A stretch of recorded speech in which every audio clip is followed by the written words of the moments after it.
You said something else earlier on as well. You were talking about Stan efforting, and you could watch the same piece of information like 20 times, but every time you might get something different from it. And I think that's as you mature and develop and your ideas come into higher focus, you can yield more information from the same content. Do you know what I mean? Absolutely. Yeah. Like I've said it to clients before, like where they could have been with another trainer or going to the gym for years, and they might have heard the same piece of advice 10 times, just 10 different ways. And it was the 11th time just the way I phrased it. It's not that I'm a genius. They were just in the right place and they had enough trust in me that this was the time for them to actually implement what the advice is. Absolutely. And I think that's a massive amount of what it is. It's not like that. I'm sure when people reach out to you, the majority of them have already recognized that change needs to happen. Yeah.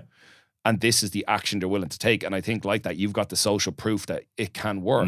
And I know like you've got like a very specific, like what you like people that have like a year's experience in the gym at least. Yeah. You know, you're particularly trying to work with men in like positions where they kind of need to get a result. Like, you know, they might be under time constraints, might have a family, things like that. Yeah. So it's they know you're speaking to them. You know? Yeah. And I think that's one of the things I think a lot of other coaches and things could take. It's like, don't be afraid to know who your market is if you've been in it a while, you know? Well, I like to work with guys who like going to the gym. Yeah. Like, because again, if I have to like, it's like, oh, I missed 7 sessions last, it's like, what the fuck? Like, you don't even enjoy training. It's like, why are you here? It doesn't make sense. You know what I mean? Whereas if you enjoy what you're already doing and not getting a return from it, that's where I jump in and tidy it up. You know what I mean? So it's, anyone I work with, it's absolutely essential. They actually enjoy training. They enjoy lifting weights. I won't, like marathon runners and shit, I do not knock on the door. It's not going to open, you know what I mean?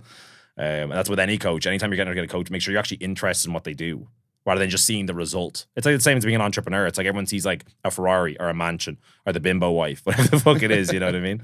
And they don't realize the countless hours and like heartache and stress and ups and downs and the anxiety and the depression, all of this shit that the person had to go, unless they were inherited it, obviously, but majority of people don't. I think like 80% of millionaires are self-made. It's the same type of thing. All the bullshit just to get to that first million is fucking insane. The climb is so hard, but everyone just sees the flash shit. That's why you have loads of entrepreneurs. They have like entrepreneur in their bio. It's like, what do you do? It's like, oh, I live at home.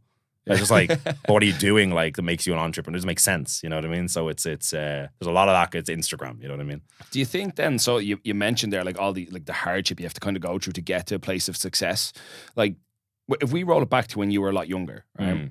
When you were like, what was I know you've mentioned before on your Instagram, like you had to overcome a lot of like anxiety and things like that as a teen and like coming into training and things like that. Did you have mentors when you were younger or do you think that was part of the issue? More, honestly, what it was father figures. So now I had a dad until I was about 17, then he passed, but he would have drank. He was an alcoholic. Not like your stereotypical like wife beating, not that kind of shit, but more so like he would keep it to himself. He knew it was bad. He'd sit in a room on his own and binge, you know what I mean? That's what he was like. So the anxiety stemmed from that, where it was kind of like, oh, where is he going to be next? Is he going to embarrass the family? All that kind of shit. That's where I think my anxiety generated from, you know? Because my mom would be like, oh God, he's out again and that kind of stuff. And I'd be out with my friends and the fear of like seeing him stumbling around like a homeless person when it's meant to be your dad, you know what I mean?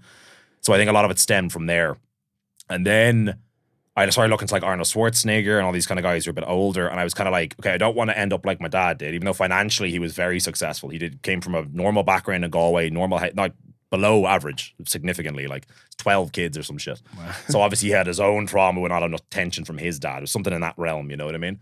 And I saw that happen. I saw the pattern kicking in and I was like, okay, his dad was a dick to him. Not that my dad was a dick to me, but he is still suffering from his dad, you know what I mean? And I could see that happening. And I was like, this ain't happening to me. Like I'm breaking the cycle. So that's why I barely drink. I don't really even drink. Smoke a bit of weed, but I do not drink. And I know I have that like demon in me in terms of like addictive personality. So I pour it into areas like building a business, trying to be a good dad at home and having fun with that. Like dopamine seeking things. We all do it. That's why we're doing a podcast right now, because it's actually enjoyable to do it. And then people listen to it because they enjoy the information they're getting. Same thing, dopamine producing activities. I try to shy away from the bad boy shit and go for the good boy stuff. Even though I would take steroids and I would smoke weed still, but they contribute to the overall picture of what I'm trying to avoid and what I'm trying to actually become. You know what I mean? So I would look at like Jordan Peterson, Stan Efferding, Dave Ramsey, all different areas that they're in, like financial, business, bodybuilding, all this kind of different stuff. Life, again, Jordan Peterson, we were talking about earlier on.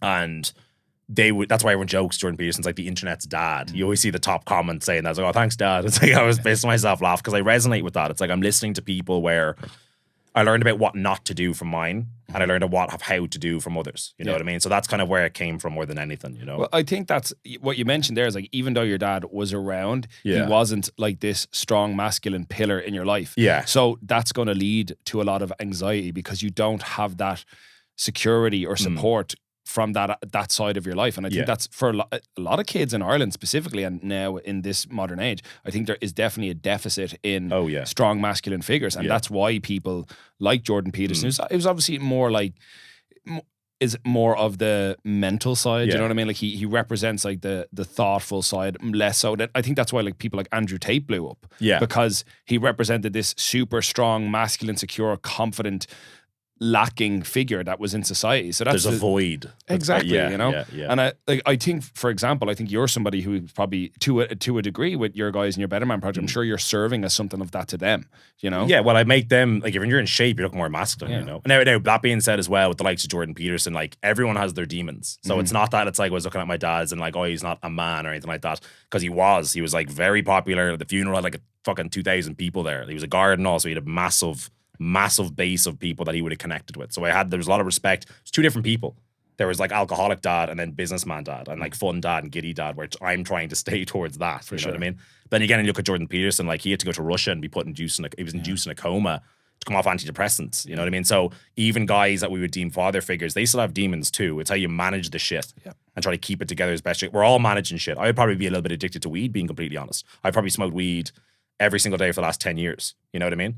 And that's not the healthiest habit. I'm aware, like you're taking in smoke through your lungs, but it's still something where I'm like, I'm doing this instead of heroin or alcohol. So I know I'm probably justifying it, but it's still in the same realm of like not too destructive, where I can still be functional, have a normal existence and not ruin everyone's life around me. Whereas alcohol does that, heroin does that, antidepressants that Jordan Peters was on, that he was incapable of doing anything. Benzodiazepine. Yeah, you know, maybe not antidepressants, sorry, whatever it was he was taking. I'm unaware of that kind of realm.